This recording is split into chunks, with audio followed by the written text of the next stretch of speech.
Bien, señores, miren,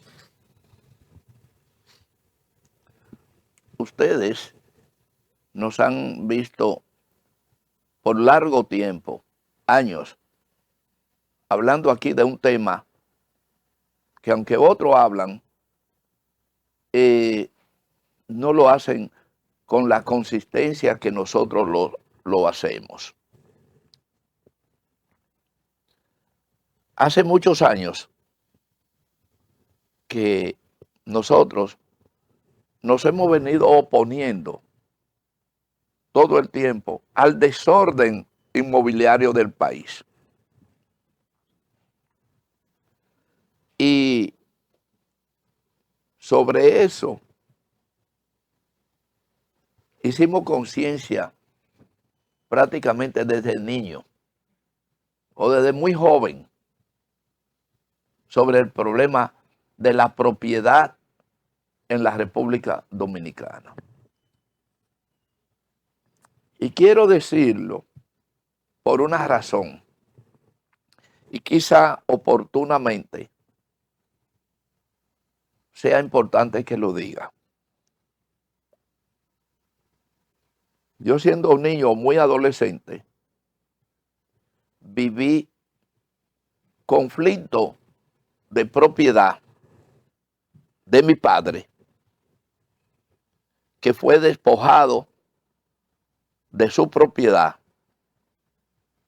en ese entonces por Trujillo.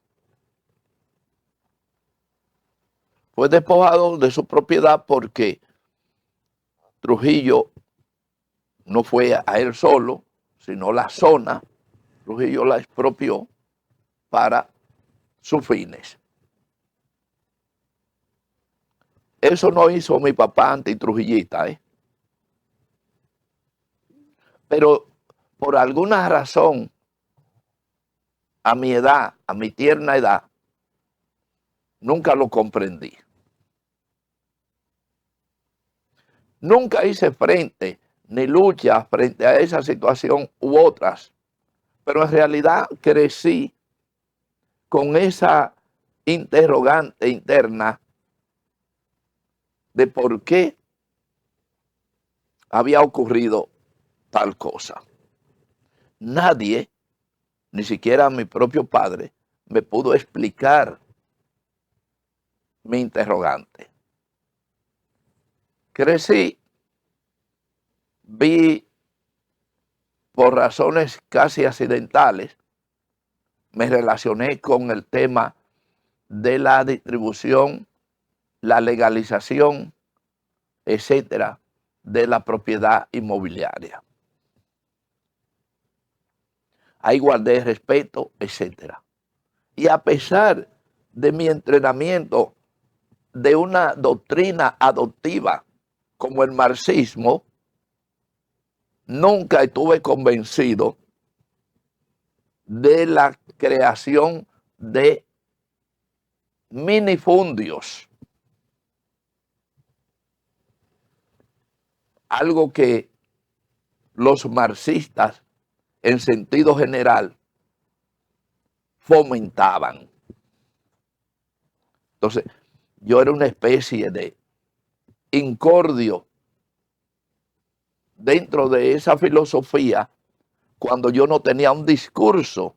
Al contrario, me oponía a la distribución, al método de distribución, creando minifundios en sentido general. De ahí, pero todo esto prácticamente sin explicar, sin la conciencia real para poder defender los argumentos que desde niño o muy joven traía adentro.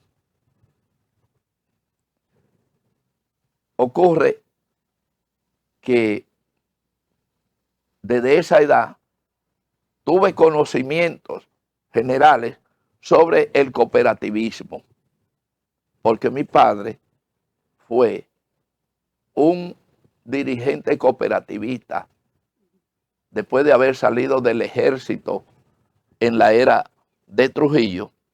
Mi padre cultivó el campo y la dirección de cooperativas. Ahí conocí por primera vez, creo que 3 cooperativas habían en ese sentido, en esa época. Eran la cooperativa de los sacerdotes Escarboro, que estaban ubicadas San José de la Mata, Yamasá y creo que San José de Ocoa. Y así fue creciendo el movimiento cooperativo hasta que Trujillo se da cuenta de alguna discordancia entre su filosofía de gobierno y las cooperativas. Entonces Trujillo tomó carta y ustedes saben lo que pudo haber pasado.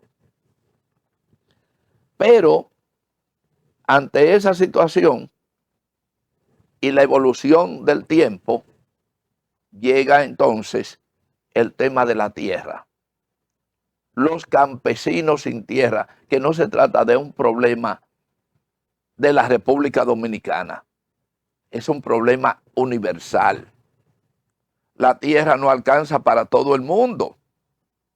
Aquí nos creemos gobernantes, políticos, periodistas y otros que todos debemos tener tierra.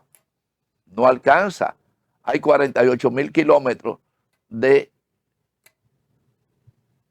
extensión en el país y probablemente falten 10 veces eso para poder satisfacer el ansia, el deseo de muchos tener tierra. Porque este es el país que más a la gente le gusta tener una finca, pero una finca son 200 metros en algún lugar por allá. En fin, por eso, en términos positivos, las ciudades urbanas de la República Dominicana tienen vocación de ser fincas, sembradíos, etcétera, etcétera. Una vocación, casi una filosofía cultural. En ese orden llegó Balaguer y con ese afán que los revolucionarios manejábamos, presionando a Balaguer con las reformas agrarias, con el discurso entre la realidad y la falsedad de la reforma agraria, y Balaguer entendiendo que sí entendía profundamente los detalles sociales en ese orden, se da cuenta de que la izquierda había entrado en un carril donde podría elaborar un buen discurso. Y Balaguer, veterano al fin, le quitó una gorra a los revoltosos, entrecomillados, y se la puso él. Se la puso él y decía reforma agraria.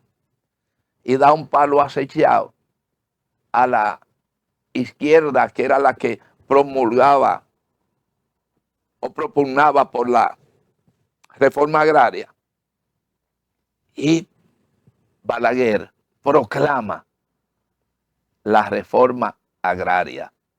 Le quita el discurso, el único discurso que tenía de carácter social y económico, la izquierda, encabezada por lo más selecto de la izquierda desde el punto de vista social e intelectual del país. Le arrebata el discurso al Partido Comunista e implementa las reformas agrarias. A su modo, no importa, la implementa. Y nombra algunos personeros connotados como dirigentes de el manejo y administración para la reforma agraria, crea la ley de cuota aparte, etcétera. Algunos de esos se llegaron a creer que Balaguer le estaba dando el poder político a través de la reforma agraria y terminaron reventados. Porque Balaguer lo que hizo fue una jugada que lo manejó desde el punto de vista electoral, pero creó una permanencia política que le dio resultado.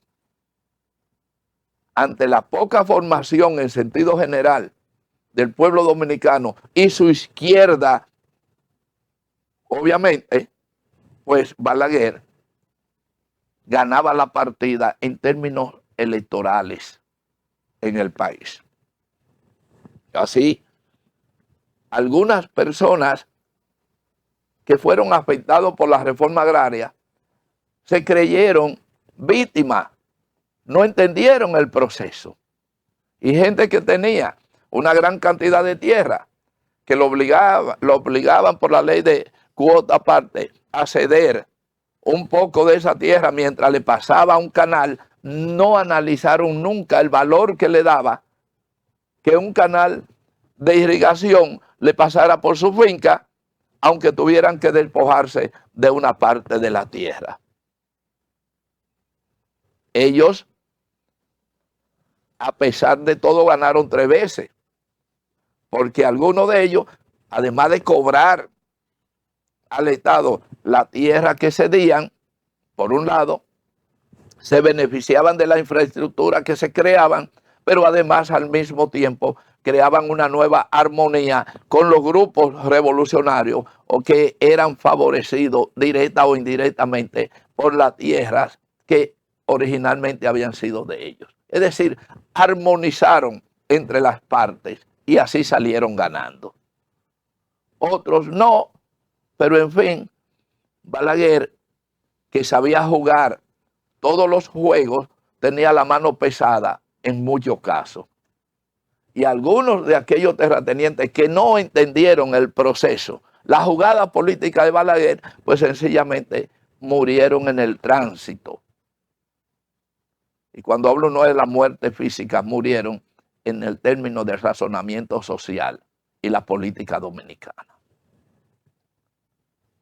Todo esto es parte, entonces, de una serie de excesos, como cuando usted ponga en manos de quien no sabemos manejar determinadas cosas.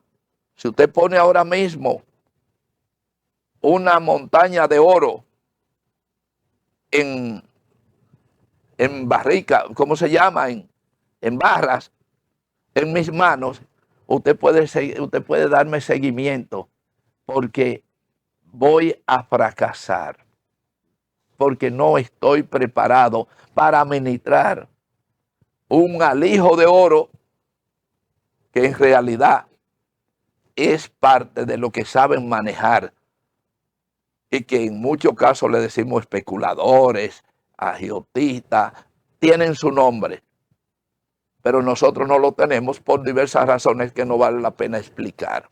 Ahora, hay un asunto bien claro, y es que todo eso ha parido una desgracia para el país. ¿Cuál es la desgracia? La de las ocupaciones de propiedades privadas por grupos tolerados por las autoridades de este país. Pero eso lo vamos a seguir hablando después de que hagamos una pequeña pausa, porque esto es serio. Y le vamos a hablar sobre los conflictos que ahora se están resolviendo a un alto costo en el 9 de la carretera Duarte. Señor director.